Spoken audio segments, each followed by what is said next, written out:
This video demonstrates how to deploy a Flask application with Apache and modwsgi. Okay, so for this demo I am using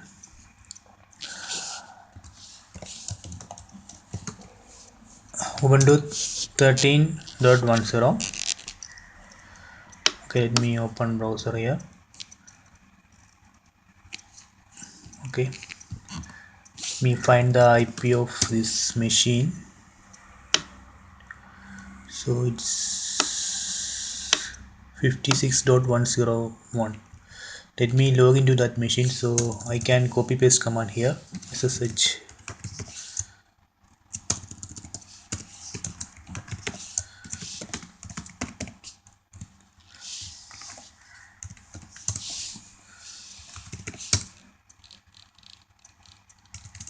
okay, so I am going to install one Flask application. I already developed one Flask application. You can see that application here. So I am going to clone this application from the GitHub.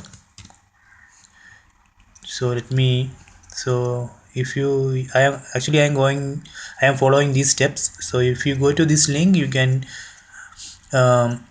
see these the steps and you can copy paste the commands. So first what I am going to do, I am switching to the slash usr share directory. Then from there I will clone this project from the GitHub. So I will show cd slash usr share. Then let me clone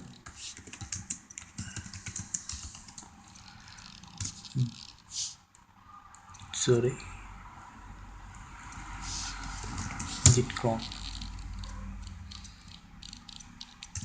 Okay, see, then cd2 dot directory. So here you can see the source code of the project. Okay, so I done this first step. I cloned the project to slash usr share.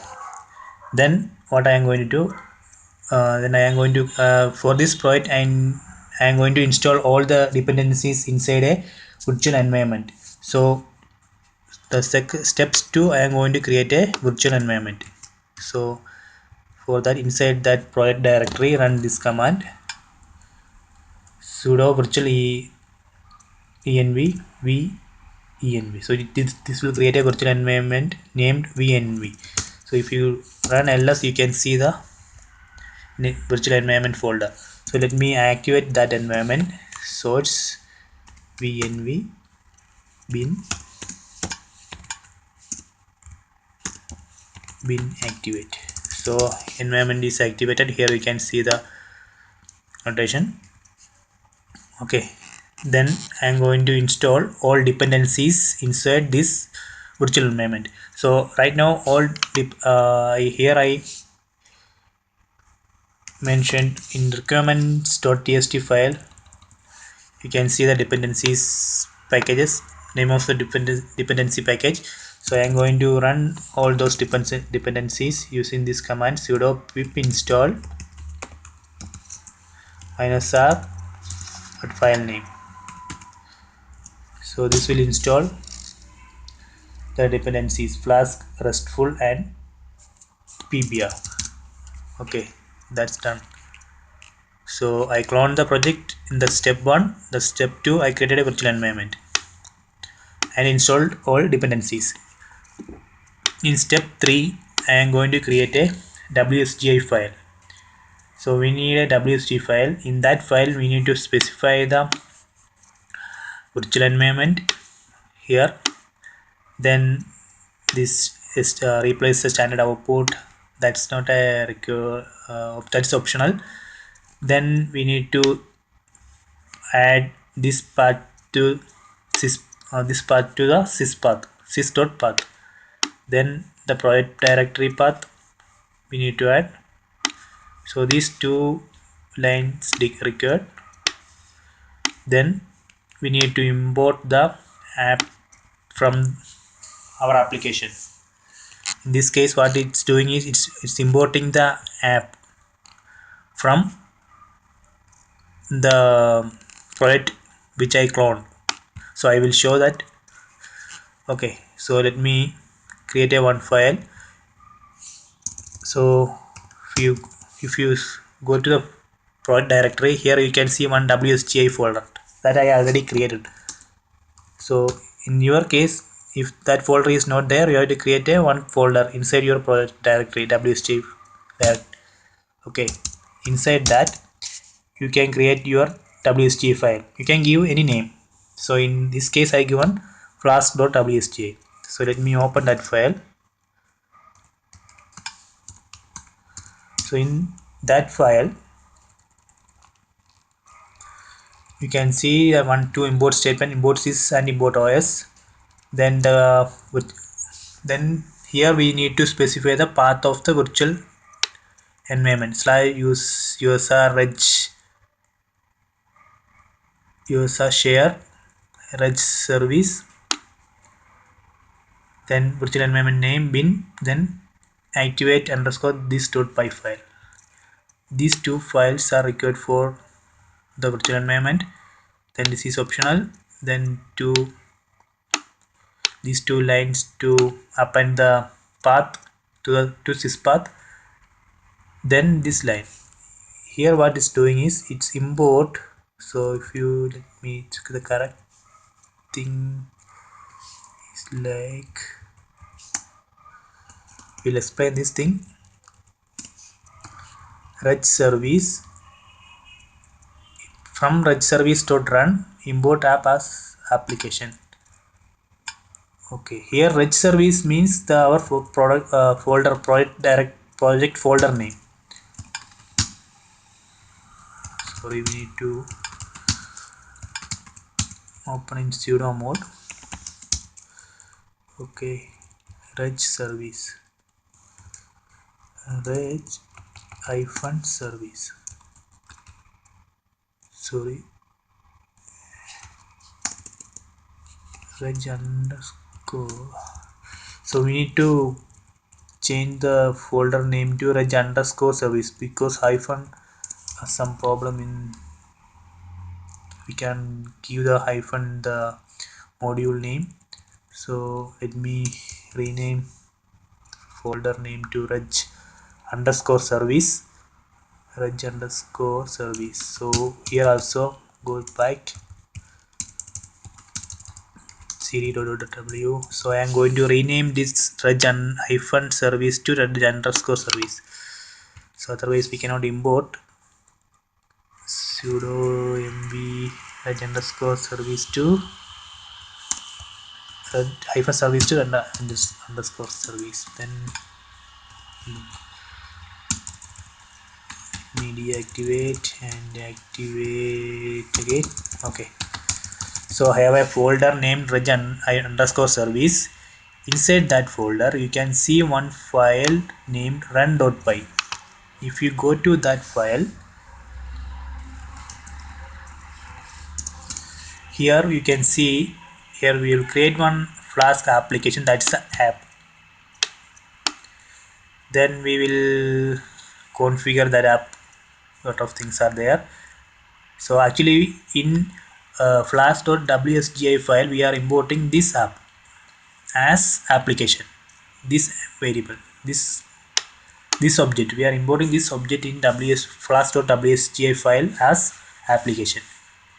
Okay, that's why I given something like reg service, reg underscore service dot run means this run.py file, get reg service dot run, from reg service dot run import app as application.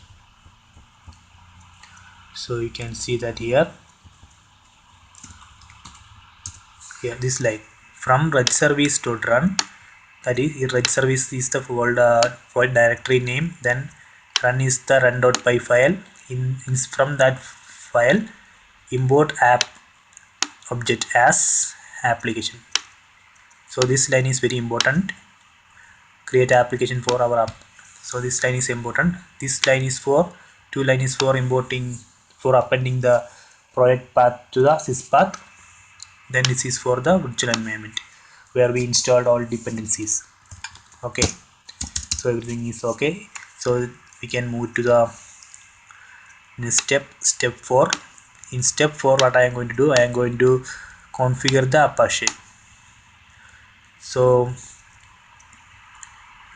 let me go to Apache folder, cd/etc Apache. So if we go to that folder, you can see one Apache 2 config file. So let me open that file. So if we go down in the end of this file, you can see two include statements: include optional conf hyphen enabled slash star conf. So this will include all star.conf files inside this folder and this folder also. So you can see that folder is here. If you run ls, here you can see that folder conf available and conf hyphen enabled. So we need to create our configuration file inside this folder, conf enabled or site enabled folder. So in this case, I am going to create my configuration file for this application inside this conf enabled folder. So let me go to conf enabled folder. There, if you can see, you can see the default things. So let me create one file there. So I am going to create one file like this. So you can give any name, you can give any name, because it will take all file which end with .conf. So you can give any name, but our extension should be .conf. So let me create one file. So I'm going to create OpenStack horizon red service file. Okay, so inside that file you need to put all these things. So I will explain each line. Let me put these things here. So this is a directory. So here we need to keep close it. Okay, so this is the configuration. So here wsgi script alias. So here horizon, this is the subdomain means, so if this, so we can access this site like 127.0.0.10.0.1 slash horizon reg. If you give this path like this in the address bar, you will get this application. Okay, then the path of the wsgi file, in this case usr share. So here we need to edit, we need to give the our project directory name. So that is reg service. So usr share, then project folder name reg service, then wsgi folder name, then wsgi file. Then this line is optional, so let me comment this. Actually this is optional. Then here we need to give this path of the wsgi folder. Okay, then leave it like this. Okay, let me save this thing. Okay, the next step what we need to do is we need to restart Apache.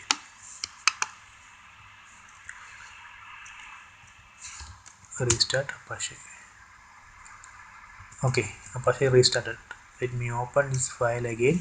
So what we need to do, we need to go 127 to 0.0.1 slash reg service. So let me go to the browser and try the address 127.0.0.1 slash horizon reg. So this is our URL. So one internal error is there. So what is error? If you want to see the error, you have to check the Apache log /var log Apache error log. So if you go to that log and end, for go to end, you can press shift G. So if you will go to the end, so here you can see one permission denied error. So there is one log file is there. So right now there is no permission to write to that file, so we need to give that permission. So let me copy the path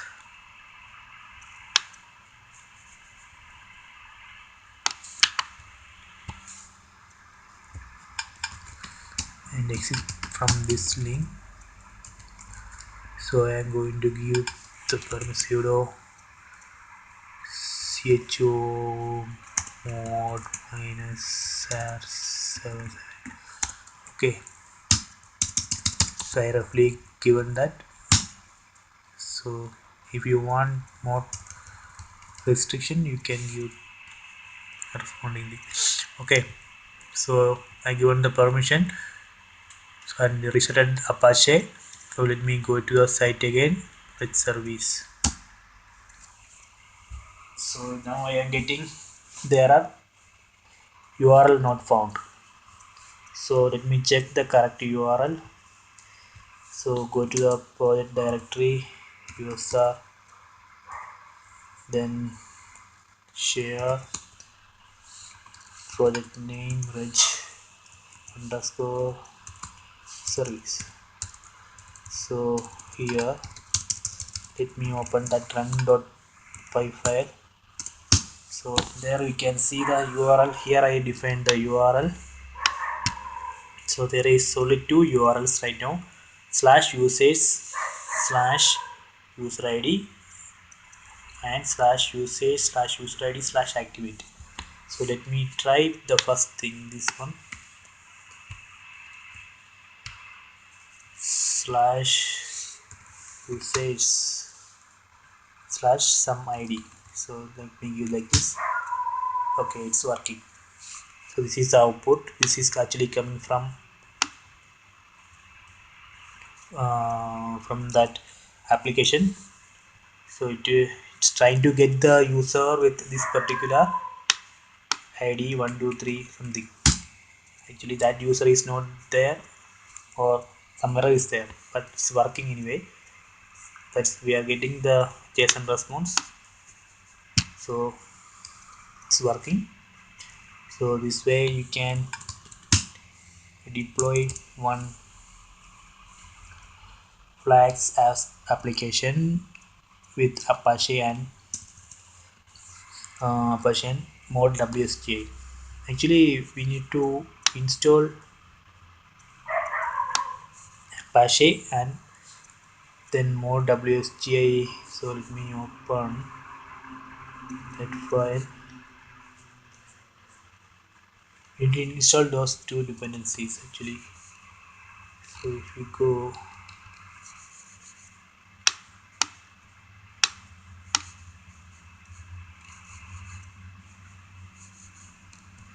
first deployment,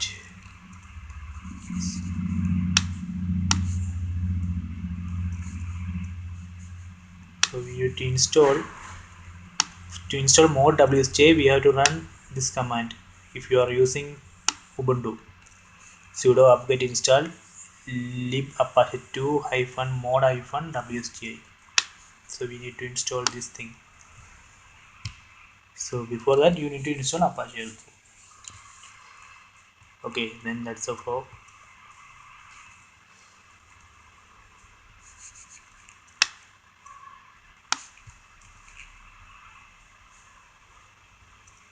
So let me try that second URL also /activate, right? Activate method not allowed. So that means, so activate actually why we are getting that error is, so here you can see the URLs, and this URL is slash usage slash user id. This URL is pointing to this class, and this URL is pointing to this class. So these two class actually imported from this file keystone.views. So if we go to that views file, you can see those two classes in keystone views.py. If we go in this class, you can see the first class user API here. Okay, then if we go down inside that class, you can see one method, init method. So here you in one init method is there, then one post method for handling the post request which are coming to that particular URL. So the for handling the get request, there is a get method for that class. Similarly, you can see one more class there, user activation API. There also one init method is there, then one put method is there for handling the put request. So this is the structure of this application, Flask application. Okay, bye.